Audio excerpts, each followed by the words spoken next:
బోనం అంటేనే హైదరాబాద్లో బోనానికి అంత ప్రత్యేకత ఉంది.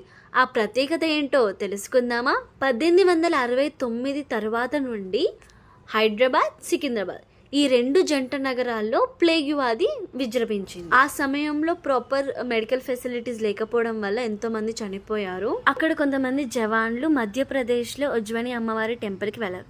ఎందుకు వెళ్ళారంటే అక్కడ ప్రజలు ప్లేగ్ వ్యాధి నుంచి బయటపడాలి అని, వ్యాధి బారిన పడిన ప్రజలను కాపాడాలని అక్కడ ఉన్న ఉజ్వయిని అమ్మవారికి మన జవాన్లు పూజలు చేయించారు. అయితే జవాన్లు అనుకున్నట్టు జరిగితే అమ్మవారికి హైదరాబాద్ నగరంలో గుడి కట్టిస్తానని మొక్కుకున్నారంట.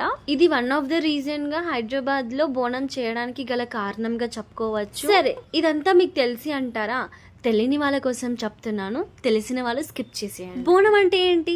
బోనం అంటే భోజనం అని అర్థం. మరి బోనం ఎవరికి సమర్పించుకుంటామో తెలుసా? మన గ్రామ దేవతలు అయిన ఎల్లమ్మ, పోచమ్మ, మైసమ్మకు. మీకు ఈ వీడియో ఎలా అనిపించిందో కమెంట్ చేసి చెప్పండి.